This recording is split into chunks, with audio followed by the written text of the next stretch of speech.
Assalamualaikum warahmatullahi wabarakatuh. Halo semuanya, perkenalkan nama saya Rayhan Abizar dengan NIM 2001631. Pada kesempatan kali ini saya akan menjelaskan mengenai keterampilan berbicara dalam bentuk diskusi. Nah, pada materi keterampilan berbicara ini terdapat beberapa subtopik.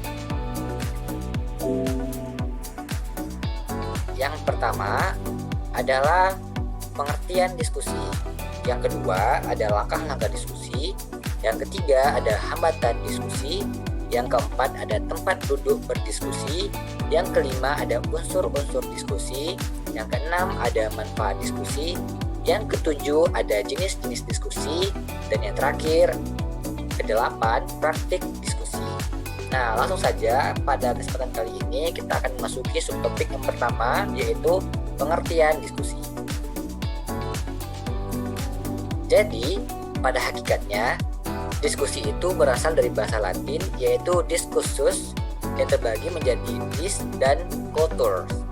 Nah, diskusi dapat diartikan sebagai pertukaran pikiran antara dua orang atau lebih yang memperoleh kesamaan pada akhirnya. Lalu, ada beberapa langkah-langkah diskusi yang harus dilakukan, yaitu pertama kita harus melakukan persiapan terlebih dahulu dan pelaksanaan, lalu ditutup dengan penutup diskusi. Nah, pada langkah persiapan, merumuskan tujuan yang ingin dicapai, menentukan jenis-jenis diskusi apa yang ingin kita lakukan, lalu menempatkan masalah yang akan dibahas, dan mempersiapkan segala sesuatu yang berhubungan dengan teknis pelaksanaan diskusi nantinya. Yang kedua, pada pelaksanaan diskusi. Nah, pada pelaksanaan diskusi harus mempersiapkan segala persiapan seperti pengarahan dan melaksanakan diskusi sesuai aturan main yang telah ditetapkan. Lalu kemudian juga harus memberikan kesempatan kepada setiap peserta diskusi untuk mengeluarkan pendapatnya sendiri atau gagasannya, sehingga ada terjadi pertukar pikiran dan tetap mengendalikan pembicaraan kepada pokok-pokok persoalan yang sedang dibahas. Lalu yang ketiga, penutup diskusi. Nah, pada penutup diskusi ini biasanya disampaikan sebuah kesimpulan dan bagaimana tentang jalannya diskusi yang telah terjadi.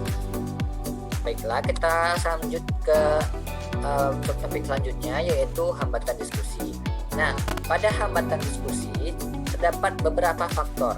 Yang pertama, pihak siswa, dan yang kedua, bahan materi. Lalu untuk subtopik selanjutnya tentang tempat duduk berdiskusi. Nah, pada tempat duduk berdiskusi ini tentunya ada yang perlu beberapa hal diperhatikan tentang bagaimana di mana peserta duduk, di mana orang yang mengendalikan diskusi duduk, dan sebagainya. Next, selanjutnya subtopik unsur-unsur diskusi. Nah, dalam diskusi tentunya ada beberapa unsur, yaitu yang pertama unsur manusia seperti moderator, penulis, notulis, dan peserta diskusi. Panelis. Panelis ini orang yang menampilkan bahan ataupun topik dalam diskusi. Lalu unsur yang kedua yaitu materi.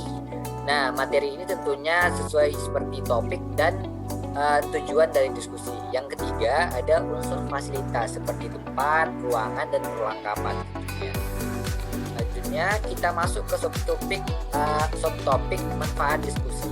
Nah, diskusi tentunya memiliki banyak manfaat, dan di sini sudah terdapat 10 manfaat diskusi. Yang pertama, menimbulkan atau menumbuhkan sikap saling menghargai satu sama lain. Yang kedua, menanamkan sikap demokrasi. Yang ketiga, mengembangkan daya berpikir. Yang keempat, mengembangkan pengetahuan dan pengalaman. Yang kelima, mewujudkan proses kreativitas dan analitis cara berpikir kita. Yang keenam, mengembangkan kebebasan pribadi. Yang ketujuh, melatih kemampuan berbicara. Nah, ini tentu saja sangat berpengaruh ketika sedang melakukan diskusi. Yang ke-8 ada menambah wawasan para siswa ataupun peserta diskusi. Yang ke-9 ada belajar dalam berpendapat. Kita saling menghargai satu sama lain. Yang terakhir, yang ke-10 menyelesaikan masalah. Nah, tentunya ketika sedang berdiskusi ada sebuah pokok permasalahan dan masalah tersebut harus kita selesaikan pada akhir diskusi. Selanjutnya, subtopik berikutnya yaitu jenis-jenis diskusi. Nah, pada diskusi terdapat beberapa jenis. Yang pertama, panel. Terdapat dua peserta, yaitu peserta aktif dan peserta non-aktif. Yang kedua, ada diskusi informal yang sifatnya itu tidak resmi. Lalu yang ketiga, ada diskusi formal yang sifatnya tentunya resmi dan terdapat pada lembaga-lembaga pemerintahan atau semi pemerintahan, di mana pada diskusi tersebut aturan berpakaian haruslah dijaga dengan ketat dan tentunya sopan serta rapi. Yang keempat, ada simposium ataupun disampaikan oleh pemasaran dan tidak untuk mencari kebenaran tertentu. Yang kelima, ada lecture discussion, yaitu membeberkan suatu persoalan kemudian didiskusikan. Selanjutnya ada whole group, yaitu sebuah kelompok kecil diskusi. Yang terakhir ada buzz group, kelompok besar yang dibagi menjadi beberapa kelompok kecil. Nah, selanjutnya ada subtopik praktik diskusi.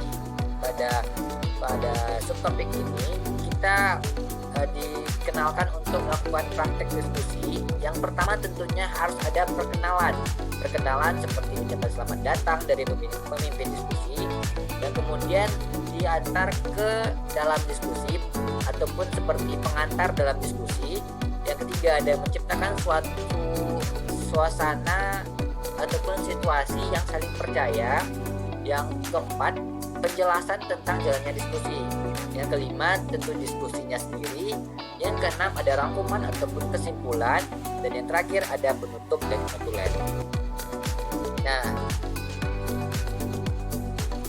mungkin cukup sekian dari saya, Rehan Agizar. Mohon maaf jika ada salah kata, dan saya tutup dengan ucapan terima kasih. Wassalamualaikum warahmatullahi wabarakatuh.